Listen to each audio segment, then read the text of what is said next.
We've got a nice lineup of speakers. Well, it's a great lineup of speakers tonight. And I'll be introducing them and limiting their time so that they don't run on. The first speaker is a fellow to my right. His name is Bob Berry, and he is in fact a local boy. That is right, he lives in the northwest of Denver. Bob Berry is the author of 2 books, and they're both about Article 5, and you can get them on Amazon. One is called Amendments Without Congress, a Timely Gift from the Founders. And another one is provocatively entitled Constitutional Coup, America's New Lease on Liberty. He's proposed a number of very interesting ideas. He often writes for the American Thinker website. And one of his ideas involves taking Congress and moving it for much of its session out of Washington, D.C., and back to the state capitals, where we can watch it more carefully. But I'll let Bob Berry discuss some of his provocative conclusions and explain them himself. Bob?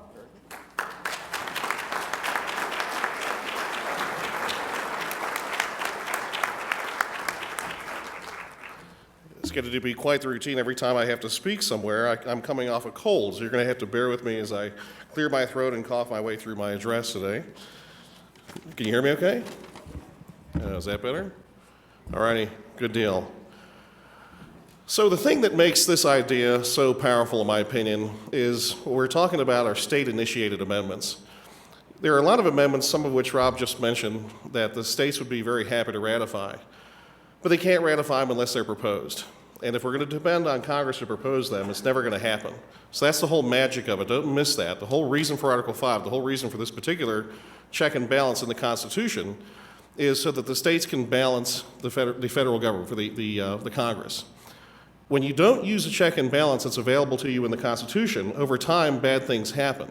And I think most of us in this room would agree that very bad things have happened as a result of not using this particular mechanism. So what I want to do is have us thinking positively here. We can solve this problem. We can solve it using this tool. We are Americans. We solve problems. We don't put up with the status quo. Not forever, we don't. We certainly have too long. So the idea here is I want you all to get into the mindset. I want you to imagine that this group around you, look around at each other, imagine that everyone here is a delegate, and you've been sent here from your state. Your state has sent you here. It's actually more correct to call you a commissioner, because each one of you has signed a commission, and that was given to you by your state, and it just describes exactly what you're allowed to do and what you're prohibited from doing. And maybe some of your states sent several commissioners, maybe some of your states only sent 2 or 3. It doesn't matter, they can send as many as they want, but there's only one vote per state. That's very, very important. It's one of the reasons we call this a convention of the states, okay? So when you get together in your delegations, you're going to vote on amendment ideas at the end of this amendments convention. What the Constitution has a name for this. This is a convention for proposing amendments. And so the idea with this is to begin the process with a brainstorming exercise. So we're here to think outside the box. We're here to solve problems. Most of you are state legislators if you were here attending as commissioners. So you have the experience of what is going on in your state. You probably, you have a 49 out of 50% chance, or 49 out of 50 chance that your state has a balanced budget amendment. Many of your states have single issue bills. These are the kinds of things. Remember, we have 50 states. Those are 50 laboratories of democracy. The objective is to bring what is working in your particular state and make the case for it at this first ever amendments convention. So the first thing I'd like to talk about, a couple of these ideas I have are what I'm going to consider to be no-brainers, okay? Just no-brainers. They're instantly, any amendments convention would go for these. The last one is a little out there, but that's okay. That's part of the process, right? Is to get these ideas out there and start talking. Because the magic of a convention is to riff off of these ideas and come up with solutions to our problems. So the first one I like to talk about and use the traditional term, rotation in office. Rob alluded to this a moment ago. Typically we hear this called term limits. But I like the traditional term rotation in office because you get a better sense for what our objective is. We don't want people to come and make careers out of being a member of Congress. We don't want them to stay. We don't want them to move to Washington to put their kids in the schools and camp out there for 30 years or indefinitely until they feel like retiring. That is careerism. That is a very negative thing. One of the things we've noticed about that is the longer the member stays in Congress, the more corruption you have. And I mean corruption of all kinds. I mean absolute hardcore, go to jail kind of corruption, and I mean the kind of legal corruption where you find all these loopholes where they can get around these things. And believe me, if you've been there for 30 years, you can find a lot of loopholes, okay? So one of the terms that I really kind of like to use is a State Department term that they gave to certain diplomats, and the term is clientitis. Has anyone ever heard of clientitis? Clientitis is what often happens when a diplomat is sent to a country and they stay there too long. Because if they stay there too long, before you know it, they're now advocating on behalf of the host country, in some cases in conflict with the State Department with the United States. And when that happens, the first thing you must do is you must withdraw them. You must pull the plug on that person and get them back and send another diplomat out. Well, I think that members of Congress get clientitis about 15 minutes after they're elected, okay? And they really get a bad case of it after a few years and a few re-elections, and now these things are a foregone conclusion that every time they run, they're going to win. It's impossible to get them out. Very, very bad idea having these people come down with clientitis. A lot of the ideas we've heard for term limits, for instance, in Mark Levin's excellent book, The Liberty Amendments, he talks about limiting terms to 12 years. Typically, that's the proposal I hear, sometimes 8, sometimes 12. But I think that that's a half measure. And the reason I do is because if you run the numbers on that, that means that 86% of the people will be eligible to run for re-election. So that only cuts that down by 14%. And I might remind you that the last election we had, the popularity of Congress was about 9%, but the re-election rate was 85%. So clearly, we need to do something better than that. So my idea is to go back to the Articles of Confederation and see what they tell us. And what we find there is a prohibition on serving consecutive terms. They didn't say you could never serve again, but they said you can't serve consecutively. I think this would be an excellent addition, an excellent amendment to prevent consecutive terms. What I like about this, if we want to tailor it even more, is to have them take 2 elections off. Now, this is the remedy that was used in the Pennsylvania Constitution at Benjamin Franklin's insistence. He said, I want these guys to be able to sit out a couple elections so that we do not have the kind of corruption we see if they're in office too often. The other thing that I like about this is if you have people who serve in Congress for 2 years, take a couple elections off, maybe return, a lot of times they'll go back to their state legislature. This creates all kinds of openings in Congress now that you don't have a seat that's locked down for 30 years. So they can rotate back and forth, and you preserve some degree of institutional memory, which I'm told is a very good thing to have, whereas if you had a one and done, you wouldn't have that opportunity. So that is my first no-brainer, okay? The second no-brainer is something we have in a lot of states. We have it in Colorado. It's a single-issue bill where you can have, in fact, I've actually got some text that I want to read, and this, you're never going to believe where I found this. It reads as follows: every law or resolution having the force of law shall relate to but one subject, and that shall be expressed in the title. I love that. Don't you love that? Now, one of the things that I love about that is it's only 23 words. Brevity is the soul of wit. And that brevity comports with the language of the Constitution. The last thing you want in the Constitution is to add an amendment that just goes on and on and on.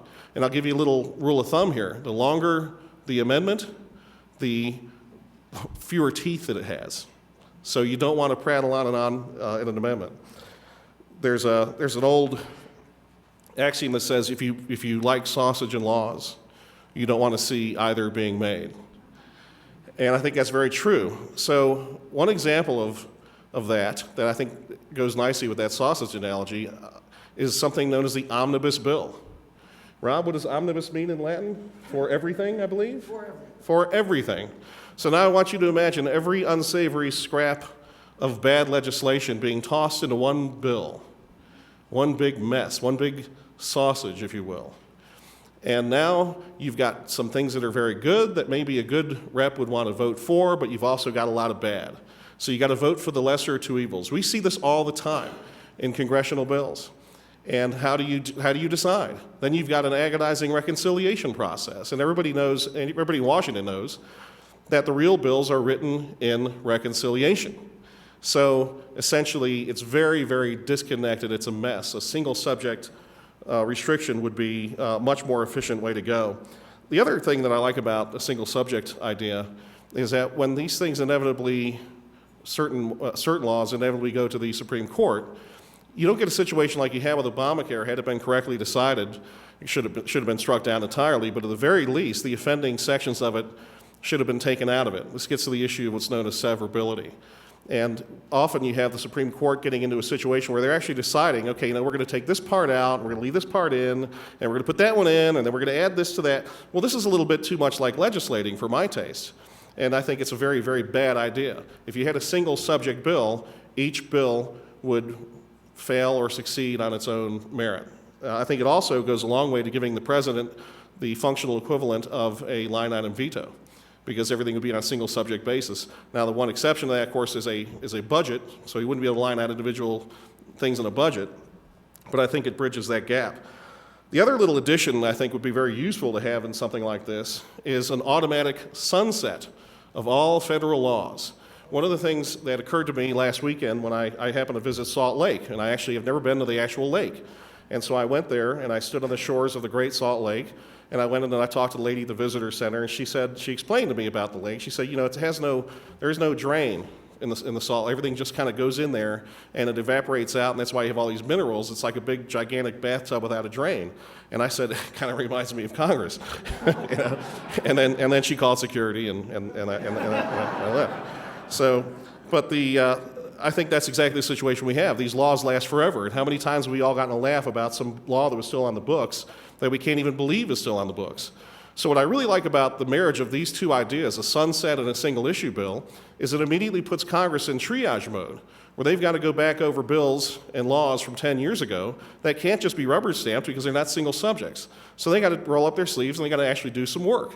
And before very long, they're going to be overloaded trying to deal with these laws as they come off the books. I really like that. That's a very nice little drain that we've just installed.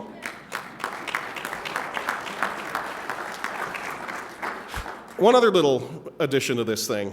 If you'll go back to that text again, 23 words, every law or resolution having the force of law shall relate to but one subject. Well, it occurs to me that a lot of regulations are in this category. There are a lot of things, remember how these things are done. We get these laws and then we have unelected bureaucrats, and the term they use is they promulgate. Don't you love that word? They promulgate. What are you doing today, honey? Oh, I'm promulgating regulations based on this law. Okay, so basically what you have is an unelected bureaucrat's interpretation of a law. But people go to jail when they violate some of these things. This is extremely dangerous. These have the force of law. If they have the force of law, and the Department of Federal Intrusiveness thinks they need a new regulation, I think they need to pass that through Congress. That's what needs to happen. These things need to be stopped right there.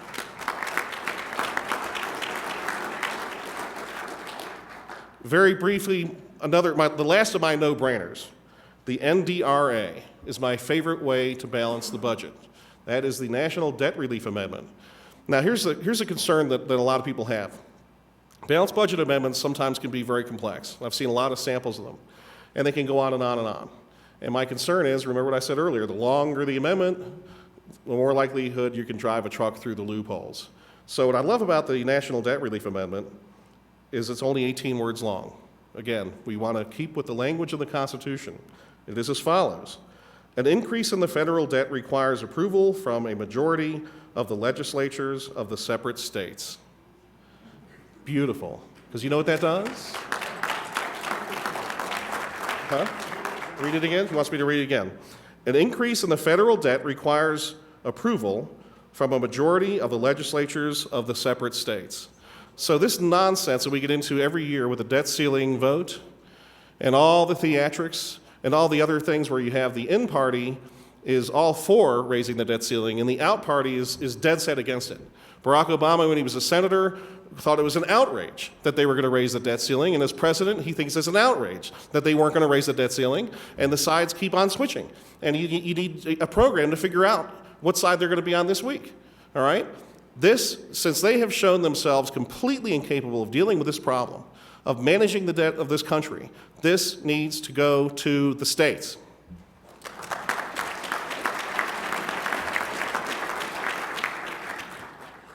If we get into a Pearl Harbor situation and we need more money to be appropriated, more debt, you're going to get it. But if it's just that we want to keep on spending the way we've been spending, I think what the answer you're going to get from the states is going to be very much like the answer that the Germans got at Bastogne from General McAuliffe. Are there any World War II history buffs in here? What did McAuliffe say? Okay. McAuliffe said, nuts to the Germans. And the states are going to say nuts to Congress. At least the Congress will know what it means. The Germans had no idea what he was talking about. So the last thing I want to talk about, I'm going to close with this, is this idea that Rob mentioned about Congress at home. This is an idea I wish I had thought of this first. I'm sure a lot of people did. I first heard it from Jim Rogers, the famous investor, and I riffed on it. And his idea was to send Congress back home to their home districts. I think it's a better idea to send them home to their state capitals. But before I get into the details, I want to set this up a little bit. In 1933, the 20th Amendment was ratified. Most of us don't remember what the 20th Amendment was because it seems very, very dry. So here's basically what it did. It moved the date that the president took office from March 4th to January 20th. And it moved the date that Congress started. It moved that from March 4th all the way to the 3rd of January. Now, what's the big deal with that? Well, that was in 1933. When the Constitution was written, I would contend that that would be unthinkable.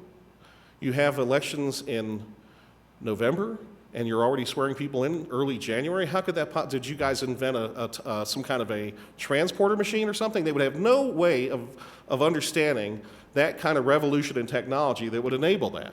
So the reason I mention that is, it might sound a little fantastic, the idea of chopping Congress into 50 little pieces and sending them to all 50 state capitals.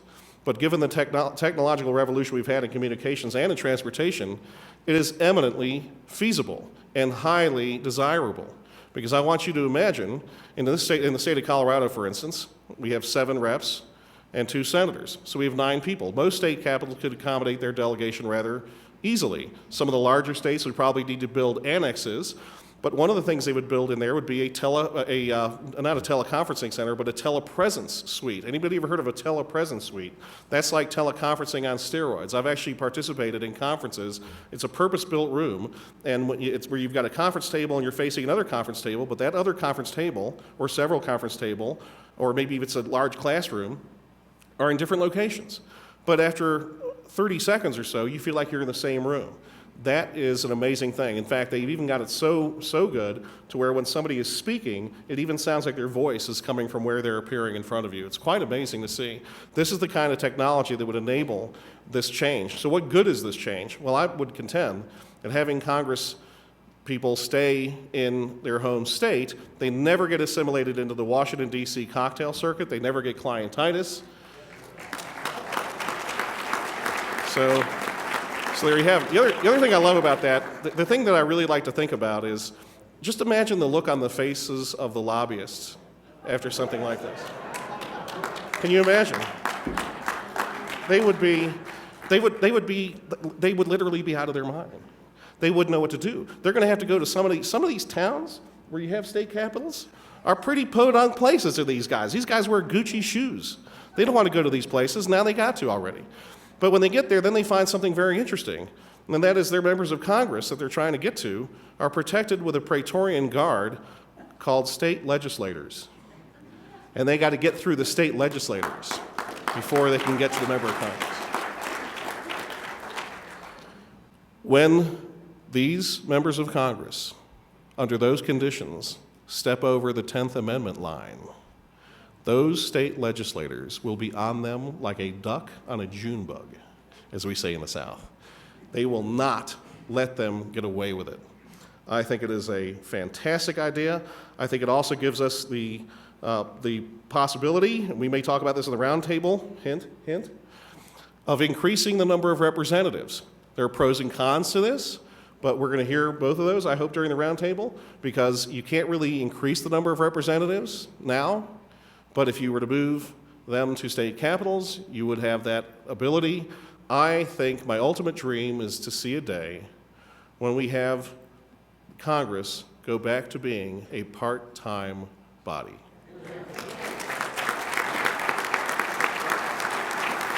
So, my friends, welcome to your first brainstorming session of the very first convention for proposing amendments. Thank you.